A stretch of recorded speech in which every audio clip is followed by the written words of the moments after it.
Admiral Sir William Domett, GCB, was a senior officer of the British Royal Navy who saw extensive service during the American Revolutionary, French Revolutionary and Napoleonic Wars. Throughout his career, Domett was under the patronage of Alexander Hood, later Lord Bridport. During his service, Domett was appointed as flag captain by several admirals, and saw action numerous times in this capacity, including 7 years in command of HMS Royal George. Later in life, ill health forced early retirement from the sea, and Domett retired to his country estate in Hawkchurch, Devon, close to Lord Bridport's estates. Early career. Little is known of Domett's birth or upbringing, although it is thought he was born in the Hawkchurch, Devon region in 1752.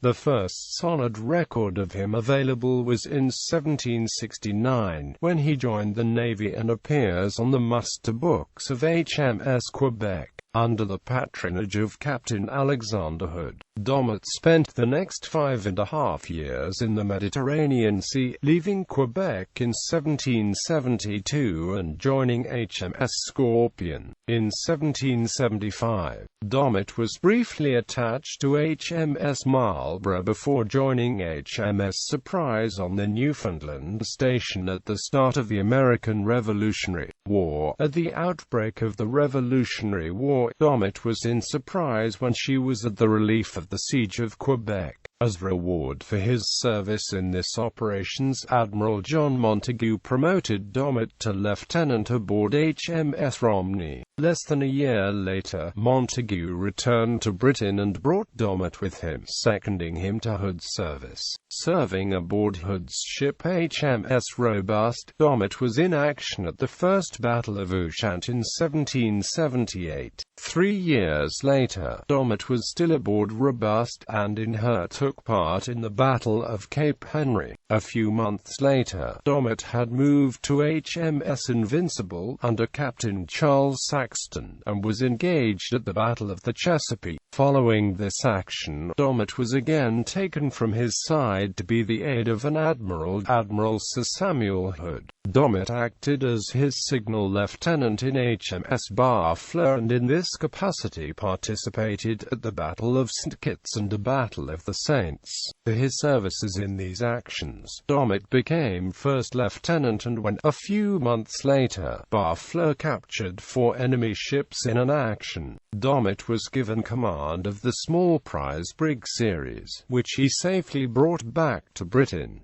On his return, Domett was made a post captain. As a captain, Domett was immediately requested by Alexander Hood to be his flag captain in HMS Queen. On board this ship, Domett saw out the war, joining Lord Howe's fleet, which relieved the Great Siege of Gibraltar and later fought at the Battle of Cape Spartel. The end of the war saw Domett, with many other officers, unemployed and on half-pay. French Revolutionary and Napoleonic Wars. Domett's close ties with the Hood family meant that he had good connections, and so in 1786, Domett was given the 24-gun HMS Champion at Leith. Several years later, Domett moved to the HMS Pomone and conducted a year-long cruise down the coast of West Africa and through the West Indies. On his return, Domett was requested by Admiral Mark Milbank for service in Newfoundland on HMS Salisbury, but in 1790 Domett was back in Britain as Hood's captain, on HMS London during the Spanish armament. When this emergency died down, Domett took command of HMS Pegasus, and then later he took command of HMS Romney, a ship he had served aboard as a lieutenant, before returning to Hood's service as captain of HMS Royal George in 1803 at the outbreak of the Napoleonic Wars. Royal George was second flagship of the Channel Fleet, and Lord Howe itself overall commander. In 1794, Lord Howe embarked on the Atlantic Campaign of May 1794, which ended in the glorious 1st of June, at which Domett and Royal George were heavily engaged and the ship badly damaged. Domett remained in command when Hood became Viscount Bridport and served under him again the following year at the Battle of Groix. Domett did not leave Royal George until 1800, the 7 years he spent in command being a record in the Channel Fleet at the time. When Lord St. Vincent took command of the Channel Fleet, Domett was initially skeptical of his new commander, but the two soon developed a close working partnership and Domett even retained the flag captaincy over the claims of Sir Thomas Trowbridge. When St. Vincent stepped down a year later, his replacement Admiral Hyde Parker initially transferred Domett to HMS Belle-Isle but later changed his mind and made Domett his flag captain on HMS London for the expedition to Copenhagen. At the Battle of Copenhagen, Domett disagreed with Parker's tactical plan and persuaded him to change it, resulting in the attack by Nelson at which the Danish fleet was destroyed. Parker did not credit Domett in the dispatch to the Admiralty and Domett was furious, writing an angry letter to Lord Bridport on the matter. When Nelson replaced Parker, he retained Domett again and when he in turn was replaced by Admiral William Cornwallis,